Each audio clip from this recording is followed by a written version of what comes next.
Sir నమస్కారం sir. నమస్తే. Sir Guntur కారం టీమ్ ఈ బుక్ మై షోలో వస్తున్న రేటింగ్ పైన సందేహపడి ఆ బుక్ మై షో పైన ఒక సైబర్ క్రైమ్ వాళ్ళకు ఫిర్యాదు చేశారు సార్. అంటే ఫేక్ రివ్యూస్ ఇస్తున్నారు. 0-1 రేటింగే వస్తుంది. ఇదంతా కూడా కొంతమందిని పెట్టుకొని ఈ విధంగా రేటింగ్ ఇప్పించేశారు అని కూడా ఆరోపించడం జరుగుతుంది సార్. మరి ఏంటి దీనిపైన మీ ఒపీనియన్ ఏంటి? అంటే వంశీ ఈ సినిమా నిర్మాత గారి బంధువు.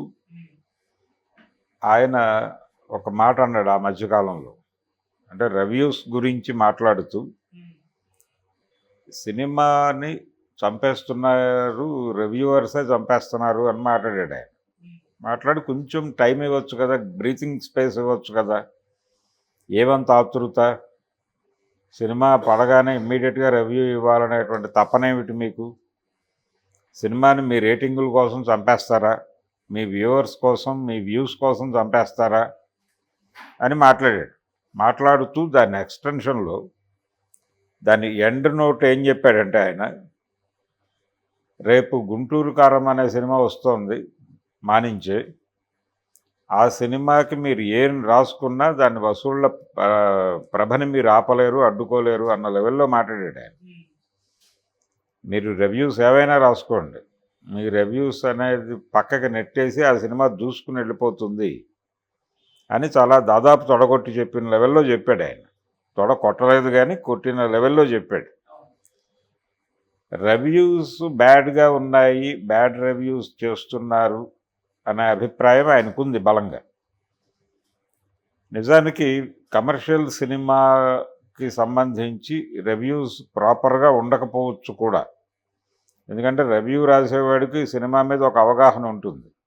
రివ్యూస్ బ్యాడ్గా ఉన్నా కానీ థియేటర్ల దగ్గర ఆడియన్స్ మోత ఉండాలి, అది కమర్షియల్ సినిమా. రివ్యూస్ బ్యాడ్గానే ఉండాలి, థియేటర్ల మోత ఎక్కాలి.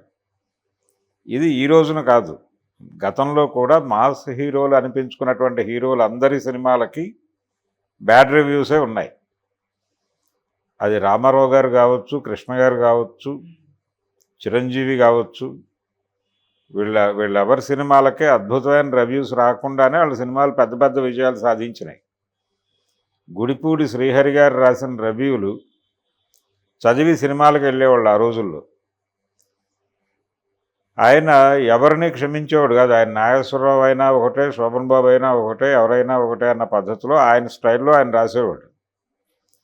ఆ రివ్యూస్ బ్యాడ్గా ఉన్నప్పటికీ థియేటర్ల దగ్గర సినిమాలు మోతెక్కేవి. కాబట్టి క్రిటిక్స్ చెప్పేస్తే జనాలు ఆగిపోతారు అనేది కాదు ఇక్కడ. అసలు వాళ్ళ పర్సెప్షన్లోనే తేడా ఉంది. ఇప్పుడు రివ్యూస్ విడిగా ఎవరు ఇవ్వట్లే. ఆ రోజున గుడిపూడి శ్రీహరి గారో లేకపోతే మరొకళ్ళు రివ్యూస్ రాసేవాళ్ళు. ఒక దశలో నిక్ నేమ్స్తో కూడా కొంతమంది రివ్యూస్ రాసేవాళ్ళు. ఈ సినిమా బాగాలేదు, మరో చార్లెస్ లాంటి వాళ్ళు రాసేవాళ్ళు, ఆ పేరు పెట్టుకుని రాసేవాళ్ళు. వేరే ఆయన ఈశ్వరరావు అనే ఆయన. ఈ రివ్యూస్ ఇవన్నీ కాదు. ఇప్పుడు రివ్యూ వచ్చేసరికి కొంచెం లేట్ అయ్యేది. పత్రిక శుక్రవారం సినిమా రిలీజ్ అయితే అది మంగళవారమో బుధవారమో పత్రిక వచ్చేది. కాబట్టి ఆ 4-5 డేస్ బ్రీతింగ్ స్పేస్ ఉండేది. అది వాళ్ళ ఉద్దేశం. కానీ అసలు ఇప్పుడు అర్థం చేసుకోవాల్సింది ఏంటంటే, వంశీ కానీ ఎవరైనా కానీ రివ్యూవర్ ఇవ్వట్లా. ఇదివరకట్లాగా కమలాకర కామేశ్వరరావు గారు కూడా రివ్యూలు రాసేవాడు. రివ్యూలు రాసే తర్వాత డైరెక్టర్ అయ్యాడు ఆయన. కాబట్టి ఇలా ప్రత్యేకంగా ఒక వ్యక్తి రివ్యూ చేస్తే జనం చదివే పరిస్థితి కాదు. జనంలోనే ప్రతి ఒక్కరూ కూడా సామాజిక మాధ్యమాల్లో ఏదో ప్లాట్ఫామ్ మీద ఉన్నారు. సినిమా చూస్తున్న ప్రేక్షకుడు అర్ధరాత్రి 1 గంట షో చూసిన వాళ్ళు ఇంటర్వెల్కి వాళ్ళ అభిప్రాయాలు వాళ్ళ ప్లాట్ఫామ్స్ మీద పెట్టేశారు. మాట్లాడి పెట్టారు, రాసి పెట్టారు. వాళ్ళకి ఏ స్టైల్లో వచ్చో ఆ స్టైల్లో వాళ్ళు ఎక్స్ప్రెస్ చేసుకున్నారు మార్కెట్కి. ఈ ఎక్స్ప్రెషన్ని ప్రపంచం చూసింది. తెల్లారేసరికే చూశారు. దిల్ రాజు గారు అన్నారు, 1 గంట షోకి మాత్రమే నెగిటివ్ రివ్యూస్ వచ్చినాయి, మార్నింగ్ పాజిటివ్ రివ్యూస్ మొదలైనాయి. అంటే నైట్ సినిమా మీద విపరీతమైన అంబిషన్, ఎక్స్పెక్టేషన్స్ ఉన్నవాళ్ళు వెళ్ళారు. వాళ్ళు హర్ట్ అయ్యారు. చాలా ఎక్కువ ధరకి టిక్కెట్లు కొనుక్కుని వెళ్ళిన వాళ్ళు కూడా 1 గంట షోకి వెళ్ళారు వేలల్లో. 3,500 నుంచి 5,000 వరకు నడిచింది టికెట్ రేటు. ఆ వెళ్ళిన వాళ్ళు హర్ట్ అయ్యారు. తాము పెట్టిన డబ్బులకి, తాము వెచ్చించినటువంటి కాలానికి తగిన విలువ అక్కడ కనిపించలేదు వాళ్ళకి. దాంతో తీవ్రంగా గాయపడ్డారు. ఆ గాయపడ్డ మనసులు ఇమ్మీడియట్గా స్పందించినాయి. అది ఫేస్బుక్లో స్పందించినాయి, ట్విట్టర్లో స్పందించినాయి, లేకపోతే ఇన్స్టాగ్రామ్లో స్పందించినాయి, ఇంకొక చోట స్పందించినాయి, యూట్యూబ్లో స్పందించినాయి, బయటికి వెళ్ళి మైకులు పెట్టిన వాళ్ళ దగ్గర స్పందించారు, డైరెక్టర్ మీద దాడి చేస్తామన్న లెవెల్లో మాట్లాడారు.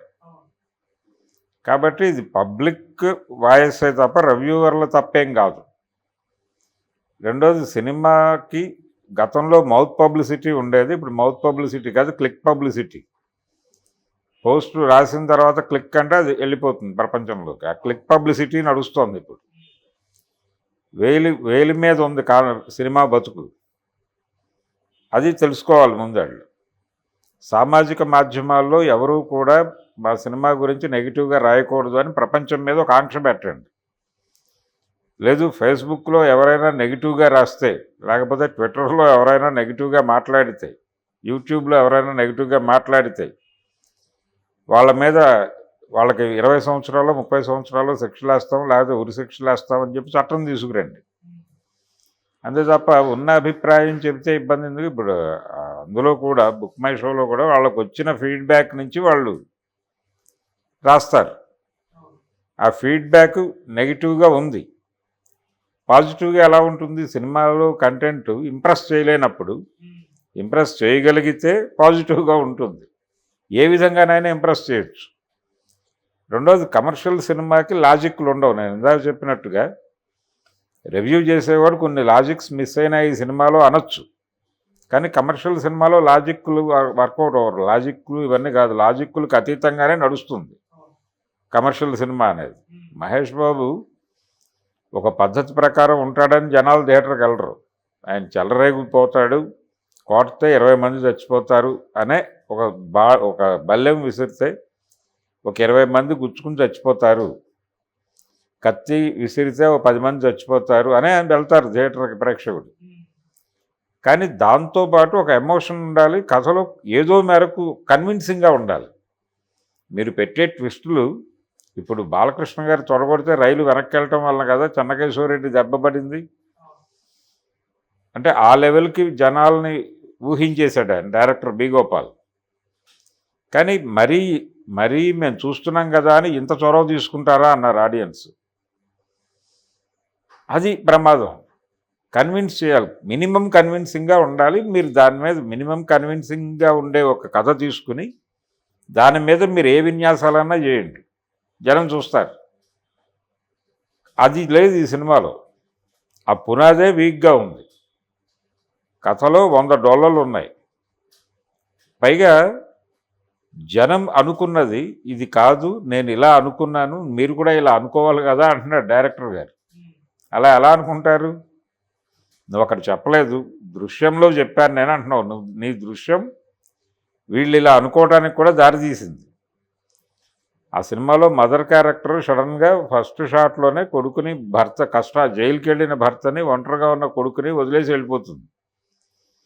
వెళ్ళిపోయి వేరే వివాహం చేసుకుంటుంది. ఈ షాట్ చూసినటువంటి వాళ్ళ మనసుల్లో ఆ క్యారెక్టర్ స్థాయి పడిపోతుంది. నువ్వు తర్వాత డైలాగులతో నిలబెట్టడానికో ఎమోషనల్గా కనెక్ట్ చేయడానికో ఏదో తిప్పలు పడ్డావు, కాదంటలేదు. ఆ తిప్పలు కన్విన్సింగ్గా లేవు. ఆడియన్స్లో బలమైన ముద్ర పడిపోయింది ఫస్ట్ షాట్లోనే. ఆ ముద్రని చెరిపే లెవెల్లో నువ్వు ఎస్టాబ్లిష్మెంట్ లేదు తర్వాత. అది లేకపోవడంతో జనాలు ఏం జరుగుతోంది, అసలు క్యారెక్టర్ డిజైనింగ్ పట్ల కూడా ఇంత నిర్లిప్తంగా ఉన్నాడేంటి డైరెక్టర్ అని అనుకుంటున్నారు. అందుకని అంటే కనీసం క్యారెక్టర్ డిజైనింగ్ను కూడా పట్టించుకోవాలి. దీనికి కారణం ఏంటంటే ప్రేక్షకుల మీద గౌరవం లేకపోవటం. ప్రేక్షకులు సినిమాకి ఎవరైతే రావాలో, ఎవరైతే చూడాలో వాళ్ళని కనీసపు గౌరవం కూడా ఇవ్వాల డైరెక్టర్. అలాగే డైరెక్టర్ మాత్రమే కాదు, ప్రొడ్యూసర్లు కూడా గౌరవం ఇవ్వట్ల. అది అసహనం కావచ్చు. అసహనంలో నుంచి వాళ్ళు మాట్లాడుతూ ఉండొచ్చు. కలెక్షన్స్ డ్రాప్ అయిన మాట వాస్తవం. ఆ డ్రాప్ అయిన కలెక్షన్స్ వాళ్ళల్లో ఒక రకమైనటువంటి ఆగ్రహాన్ని కలిగించవచ్చు. ఈ ఆగ్రహంలో నుంచి ఇలాంటి పనులు చేయటం ఇంకొంచెం ప్రమాదకరం. ఇప్పుడు వెళ్ళి బుక్ మై షోలో వాడు పెట్టినటువంటి ఇదేదో ఉంటుంది, వాడు కూడా ఎక్కడి నుంచో ఫీడ్బ్యాక్ తీసుకుని పెట్టిందే అది. సో ఇది ఎలా ఉంటుందంటే రాజుగారు 7 కొడుకులు కథలాగా బుక్ మై షో వాడు ఇవ్వండి, మేము అది మా ప్రోగ్రాం కాదు, మేము బలానా చోట నుంచి ఫీడ్బ్యాక్ తీసుకుని పెట్టామంటాడు. ఆ ఫీడ్బ్యాక్ వాడిని అడిగితే ఆడు ఇంకెవడో చెప్పాడంటే ఫైనల్గా ప్రేక్షకులు ఇలా మాట్లాడుతున్నారనే అభిప్రాయం వస్తుంది. సో ప్రేక్షకులను అలరించలేకపోయేవారు అనేది ఫైనల్. అది పోలీసులు ఎలా నిర్ణయిస్తారు? కేసులు పెట్టి ఎలా డిసైడ్ చేస్తారు? మీరు సినిమాల మీద బ్యాడ్గా మాట్లాడితే కేసులు పెట్టేస్తే ఎలాగా? సినిమా ఇప్పుడు బ్రహ్మోత్సవం అనే సినిమా ఉంది మహేష్ బాబుదే. ఆ సినిమా గురించి నెగిటివ్గా మాట్లాడిన వాళ్ళ మీద కొంచెం అప్పటి పిఆర్ఓ బిఏ రాజు గారు కొంచెం హర్ట్ అయ్యాడు. ఆ బ్యాడ్గా చెప్పిన వాళ్ళతో ఆయన మాట్లాడి కన్విన్స్ అయ్యాడు. నిజమే, ఇబ్బంది ఉంటుంది, కరెక్టే, అయినా మరీ అలా తిట్టకుండా ఉండాల్సింది అని వెళ్ళిపోయాడు ఆయన. కాబట్టి సినిమాలో కంటెంట్ ఉందా లేదా, కన్విన్సింగ్గా ఉందా అనేదే చూస్తారు జనాలు. మీరు ఎన్ని గేములైనా ఆడండి, మినిమం కన్విన్సింగ్గా ఉండే కథ తీసుకుని దాని మీద మీరు ఎన్ని కమర్షియల్ జిమ్మిక్కులైనా చేయండి. ఇప్పుడు సినిమాల్లో పాటలు ఉంటాయి, డ్యూయెట్లు ఉంటాయి, డ్యాన్సులు ఉంటాయి, అవన్నీ బయట జీవితాల్లో ఉండవు కదా. సో సినిమా అనేది కల్పనే, మేము కాదంటలేదు దానిలో. ఆ కల్పనలో కూడా మినిమం కన్విన్స్ చేయాలి, కొద్దిపాటి లాజిక్ అయినా ఉండాలి. మినిమం లాజిక్ కూడా లేదు ఆ సినిమాలో. ఆయన డైలాగే, ఈ చిన్న విషయం మర్చిపోతే ఎలా అంటాడు ఆయన. ఈ చిన్న లాజిక్ ఎలా మిస్ అయ్యారు మీరు అని కోట శ్రీనివాసరావు అని ప్రకాష్ రాజుతో అడిగిస్తాడు. ఇదే త్రివిక్రమ్ శ్రీనివాస్ గారు. రెండోది, ఈ సినిమాకి సంబంధించి ఎవరు కోపం వ్యక్తం చేసినా మహేష్ బాబు బాగా పెర్ఫామ్ చేశాడు, బిలీఫ్ చేశాడు, ఆ క్యారెక్టర్ని నమ్మి చేశాడు. ఆ నమ్మకం కనిపిస్తుంది తెర మీద. అతనే కాదు, అందరూ నమ్మి చేశారు ఆ ప్రాజెక్టుకి. కాకపోతే ఈ ప్రాజెక్టుని భుజాన వేసుకుని నడిపించినటువంటి గురూజీలోనే తప్పు ఉంది. గురూజీ రాంగ్ ట్రాక్లో వెళ్ళాడు. గురూజీకి ప్రేక్షకులంటే గౌరవం లేదు, గురూజీకి ఎవరన్నా గౌరవం లేదు. రెండోది, ఇంకొక కాంట్రడక్షన్ ఉంది ఈ సినిమాలో. కాంట్రవర్సీ కాదు, కాంట్రవర్సీ ఏమిటంటే, ఈ సినిమాలో వాంటెడ్గానే విలన్స్కి ఆయన మార్క్స్, లెనిన్ పేర్లు పెట్టాడు. జగపతి బాబు క్యారెక్టర్కి మార్క్స్ అని, సునీల్ వేసిన క్యారెక్టర్కి లెనిన్ అని పెట్టి, అది వాంటెడ్గానే పెట్టాడు. ఇతను కావాలనే చేస్తున్నాడు. మొదటి నుంచి కూడా ఇతను లెఫ్ట్ వ్యతిరేకి, రైటిస్టు. ఆ రైటిజం అనేది తను ప్రతి సినిమాలోనూ చాలా బలంగా చెప్తాడు, ఈ సాంప్రదాయవాదాన్ని. అందుకనే అతను ఈ సినిమాలో వివాహేతర సంబంధం గురించి నెగిటివ్గా మాట్లాడతాడు. పాజిటివ్గా మాట్లాడాల్సిన విషయం నెగిటివ్గా మాట్లాడతాడు. అదొక దుర్మార్గం. అసలు ఆ పాయింట్ కన్విన్సింగ్గా కనిపించకపోవడానికి అదే కారణం. ఆ కథ కన్విన్సింగ్గా కనిపించకపోవడానికి లోపం అక్కడే ఉంది. అలా తన క్యారెక్టర్ల మీద కూడా గౌరవం లేదు, అతను ప్రేక్షకుల మీద గౌరవం లేదు. ఓకే, కనీసం తన సినిమాలో తను అనుకున్న పాత్రల మీద కూడా గౌరవం లేదు అతనికి, కనీస గౌరవం లేదు. మహిళా పాత్రల మీద గౌరవం